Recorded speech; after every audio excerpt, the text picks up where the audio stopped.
She's opening the door. She's trying to jump out. Or she jumped out. She jumped out. I want to know why you did this to me.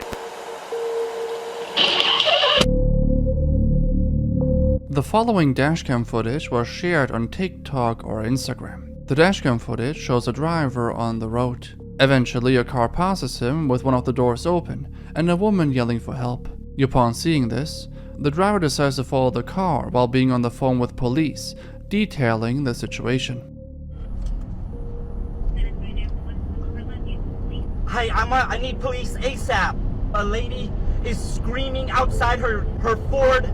She's trying to get out of a vehicle and the guy won't let. No, she's not exiting. They got back on 410. After a while, the car leaves the highway, leading to slower speeds on the road. This gave the woman an opportunity to escape.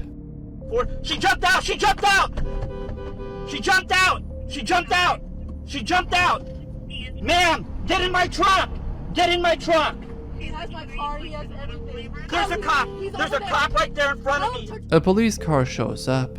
The woman was brought to a hospital and didn't really suffer any injuries. She later told investigators that the man in the car was her own husband. As she realized that he didn't let her go, she began to scream on the highway to get the attention of other drivers. As for the perpetrator, police managed to find and arrest him. The investigation is still ongoing, but it's unclear if the victim will even press charges.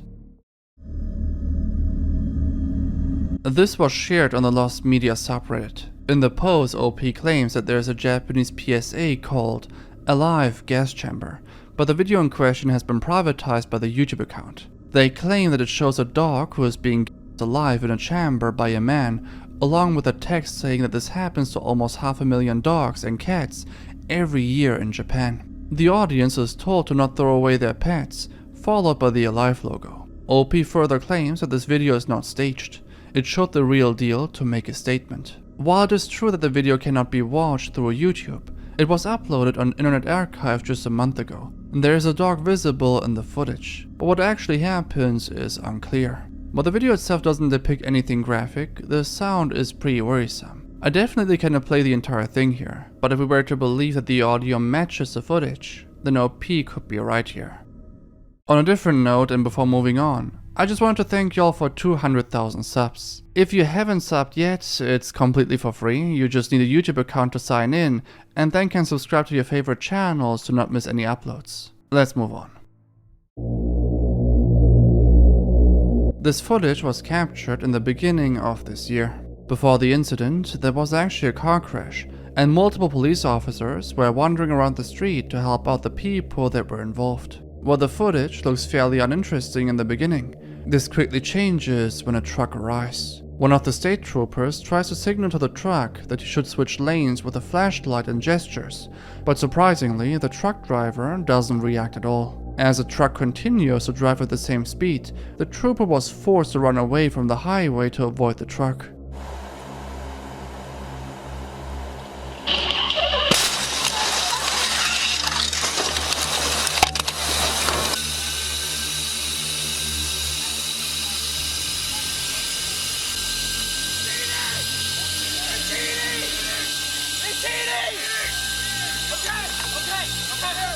The truck slammed into multiple police cars and even an ambulance. One of the troopers desperately calls for help. Fortunately, and very surprisingly, no one was injured. Carrying this truck. Oh, go slowly, go to the right.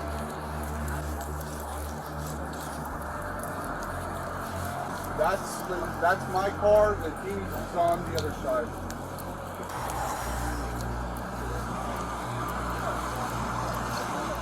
Obviously, the truck driver was charged for damaging all of the cars and for careless driving, and my speculation would be that the truck driver was just very tired and fell asleep, or just didn't pay any attention due to a lack of concentration, which is very common for truck drivers since they drive for hours on end with very little rest and sleep time. This topic was suggested to me by someone over email who wishes to remain anonymous as they fear for their own privacy.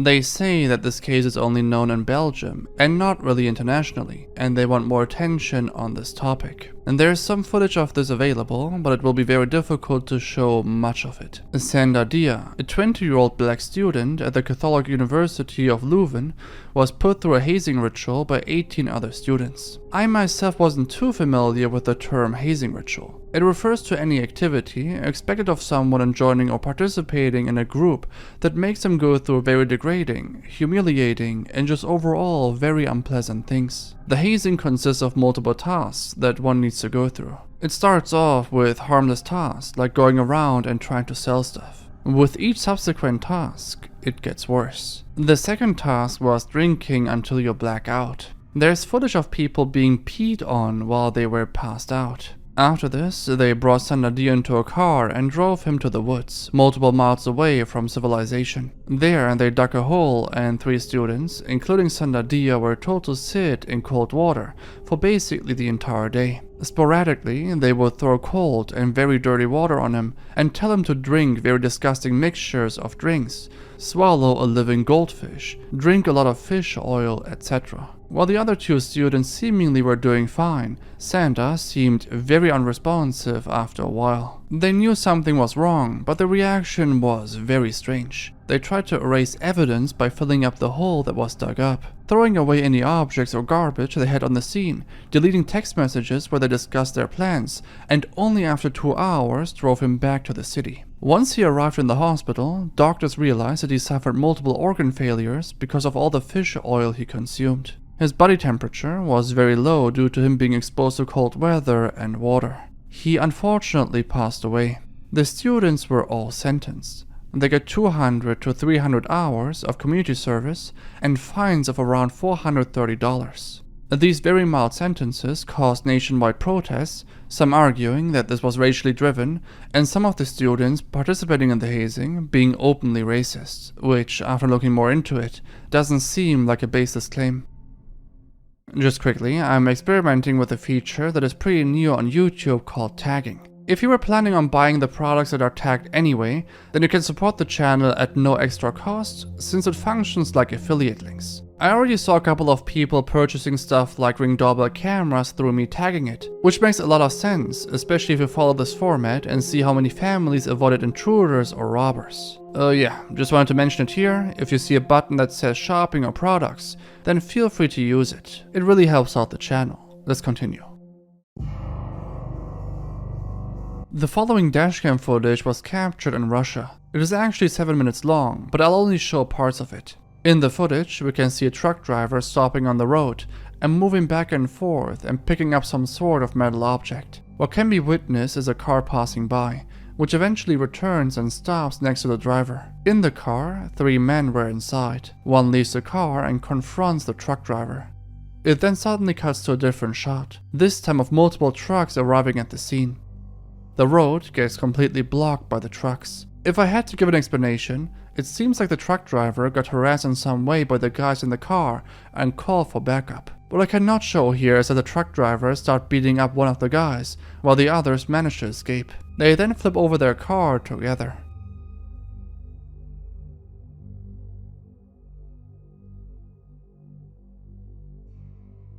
Afterwards, they just hop back on their trucks and drive away. It's your boy Cyraxx in the house. Shout out to my brothers. Although Chance, known by the moniker Cyraxx, began his online presence in 2009, it wasn't until 2010, with his musical debut under the name DJ Shadowblade, that he first gained infamy. His initial foray into the music industry consisted of videos in which he attempted to rap into the camera, making strange obscene noises and throwing himself into walls, with his lyrics hardly ever being discernible. To avoid exploitation in the music industry, he founded his own record label called Killer Clown Records, which he failed to see gain any success. His first taste of internet fame stemmed from his vlogs titled Inside the Shadows, in which he ranted incoherently to the camera. One of his videos, where he expressed his aversion to juggalos and their rules, gained substantial attention. What's your favorite song on that album? Do you remember?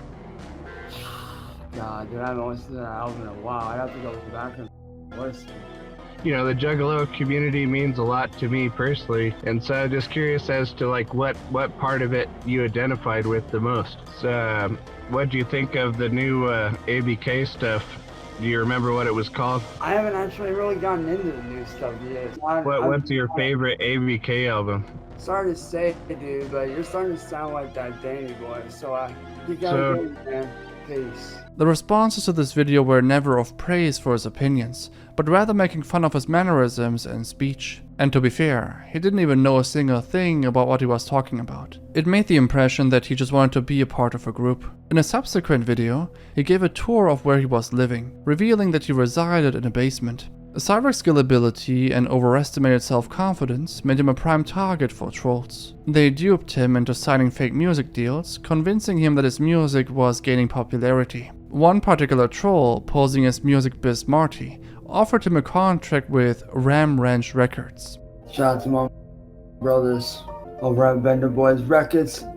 Shout out to the big homie CPN, Child's Play Ninja. Cyraxx was also known to be a rampant plagiarist, stealing music and artwork from websites such as DeviantArt and SoundCloud, making little to no modifications and passing them off as his own.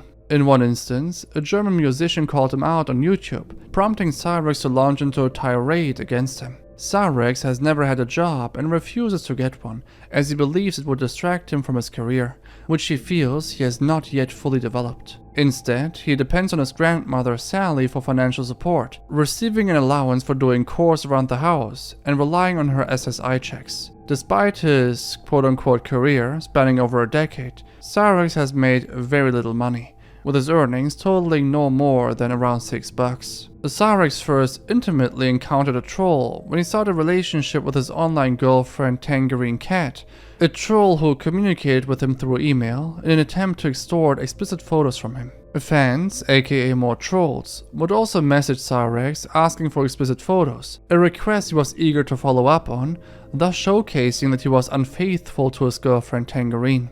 It was easy for me to buy myself a place as a moderator in there. But still, you had no right doing that.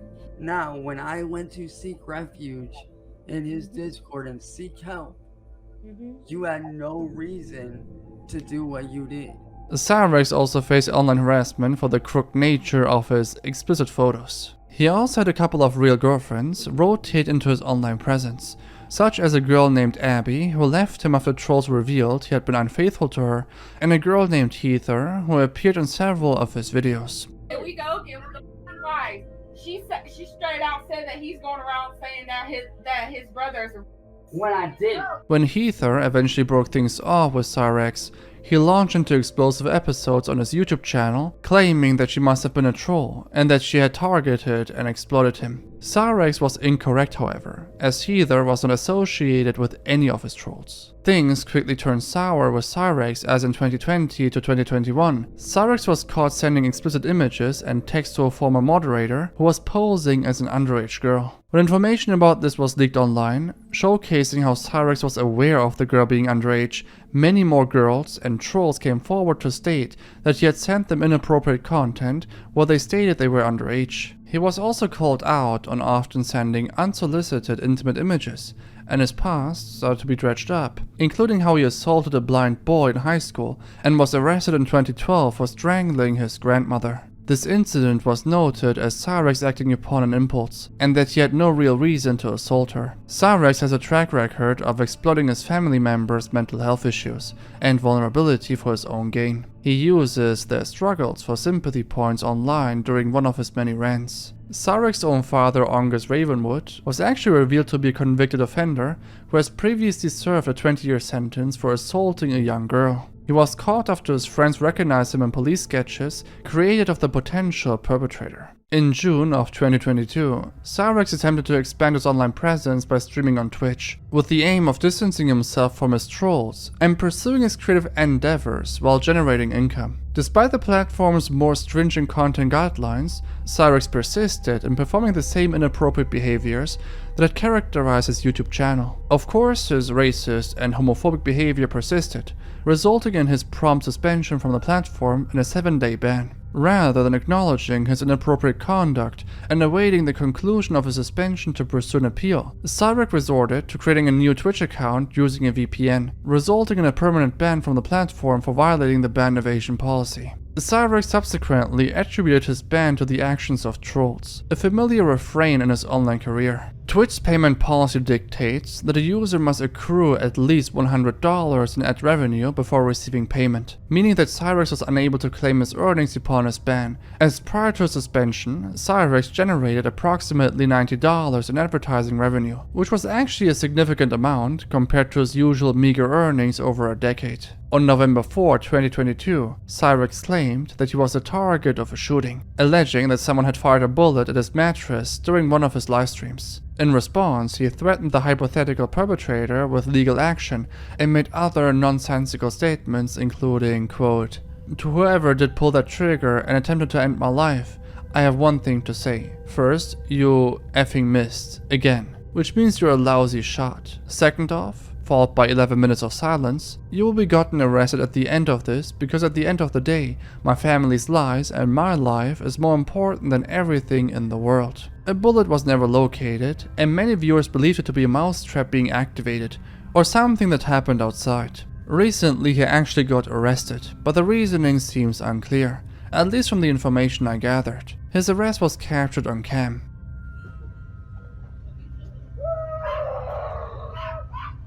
That's it. Let it all out. Let it all out, Cyraxx. I want to know why you did this to me. Because you're a predator. He is not a predator. Okay, well, tell that to the evidence that speaks. Do you have anything? Actually, this is public. Yeah, this is public. Yeah, I'm just public. Sir, will You gotta go. You need to keep him away from me. You gotta go. You're gonna go to jail too, Ed? You gotta get that. You're gonna go to jail too? This is public. This is public. Not right here, ain't. This is a public sidewalk. This is the driveway. Back up before you catch a charge too. Soon he'll have his court hearing, so let's see what happens. I am Thorned Rose, you can call me Rose. I'm a cam model, I'm an artist, I love fitness. I like making videos about that and about my art and just about my daily life. And my channel over on YouTube where I was doing all of that stuff got deleted. Melissa Turner was a cosplayer and cam girl who also goes by Thorned Rose online and was found guilty just recently. But what happened? Melissa was dealing with weight problem issues and had a lot of student debt after graduating college. Further, she was unable to land a job and also wasn't really able to engage in her passions like cosplaying due to her weight and feeling miserable about it. Over time, she managed to lose a lot of weight and found her boyfriend who went by the online pseudonym Sin. As time progressed, Melissa became more and more confident, especially through the praise and comments of strangers on the internet regarding her cosplays. Eventually, she got to meet someone who introduced her to the world of camgirls. With the big money involved, it didn't take much to convince her to start her new career. As you can see here, she went by the online username Thorned Rose. Her career went on for a couple of years, and she was able to sustain herself with her new income. There were videos of her even complaining about people that shared her videos without giving credit. If you guys see my stuff posted anywhere, even if it's things from my YouTube, let me know because it's copyright infringement. I did not give anybody permission to upload my Also, while looking into it, the videos she shared on explicit sites include her and her boyfriend, so her boyfriend was also part of her career. He had the online pseudonym Sin. At the same time, it also seemed like an open relationship type of deal, since the videos also feature other men, but I really don't want to go too much into detail, and I'd also advise to not look her up. Since business was going well, she and her boyfriend Sin decided to open up a small studio with equipment that others could use for their own projects in return for a small fee. This was a good additional revenue stream that was not relying on her career, which made her more independent. Though her relationship with Sin was not doing so well, since they often had arguments which led to them breaking up. This resulted in Melissa's entire business model collapsing, with her website being taken down. After a breakup, she found a new boyfriend named Matthew Trussler in 2017. Matthew initially worked in a restaurant, was overall hardworking, an animal lover, and had a healthy and good relationship with friends and family. Matthew wanted more from life though, so he moved on from that job to other fields, but eventually ended up recording videos with Melissa, which made Melissa's career sustainable again. There were also a few Q&As where people were asking if she's happy with her current relationship, to which she replied with, "I'm still as happy a year and a half in as I was at the beginning." Though this didn't really depict the reality of their relationship. They often argued, and family members and friends stated that Matthew was isolating himself more and more. In 2019, Melissa called an ambulance for her boyfriend Matthew because he was fatally attacked. Melissa claims that she found him in that state and had no idea what happened to him. She then allegedly tried to perform CPR, but it was unsuccessful. Well, this was a story that she told at the scene. When she was taken to the police station, she told a different story. This time she said that she didn't find him outside in the garden. Instead, she claims that Matthew came home drunk, which upset her and they got into a conflict. Then he allegedly assaulted her, and in an act of self-defense, she took his life. After this, police and investigators became increasingly more suspicious and didn't believe her. She was arrested for the suspicion of being the perpetrator. Additionally, between the time of the alleged self-defense and her calling the police was a 4-hour time window. This is pretty odd. Why would someone wait for 4 hours to contact the police? Now it gets pretty interesting. There was a deal from the side of the state where she could have taken 25 years in prison. She declined and insisted on a 5-year sentence. Strange. If it's self-defense and you're innocent, why even go for any sentence at all? In court she played the victim card, but the jury wasn't convinced. There were a lot of inconsistencies, which pointed to Matthew actually trying to defend himself from Melissa and getting hurt in the process. There were also devices in the area that record audio of the event happening, which also helped to get a clearer picture of what had occurred on that day. Lastly, the court had doubts of Matthew being abusive towards Melissa. As a result, she was sentenced to 20.5 years in prison, which is actually far from the worst punishment she could have gotten, which would have been life in prison, but at the same time, with a different jury and attorneys, she could have maybe even gotten away with no punishment at all, so I think this is overall one of the better outcomes. On the 7th of November 2007, Pekka-Eric an 18-year-old student at Jokela High School in Tuusula, Uusimaa, Finland, committed a shooting. He is also given the title The First YouTube Shooter. There are several videos of him online, but most have been deleted and I was only able to find 2. Although he had no previous criminal record, the National Bureau of Investigation's official report stated that he was a withdrawn individual who often kept to himself and became easily embarrassed. It is noted by those who knew him that he had been subjected to prolonged bullying as a child. In December 2006 and January 2007, his parents tried to refer him to a psychiatric outpatient clinic, but this was refused. He was merely put on medication. He had several online accounts, including 3 YouTube accounts under the names Stormgeist89, Wamsgut86, and Natural Selector 89. There he uploaded videos related to the acts that he'd commit years later. Finland, Finland, Finland. Finland, Finland, Finland. Finland, Finland, Finland, where I quite want to be, your mountain soul.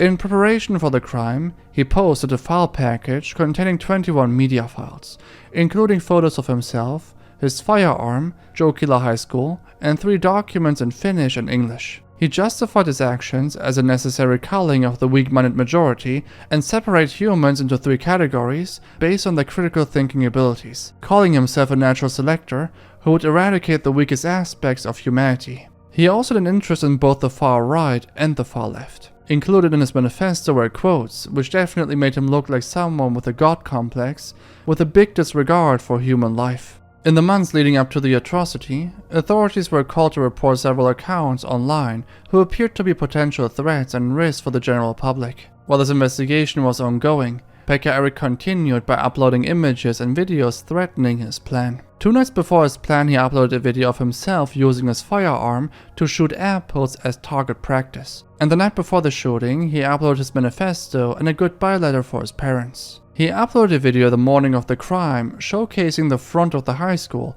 and an image of him pointing his weapon at the camera. He entered the school at 11:42 AM and subsequently ended 8 people's lives and injured several others. During his rampage, he even poured flammable liquids down corridors and attempted to start fires, though these attempts were unsuccessful. He himself would later go on to pass 8 hours later in Helsinki University's Central Hospital. His father went on to create a YouTube channel after his son's passing, uploading a video tribute to him with the description, "I don't promote violence.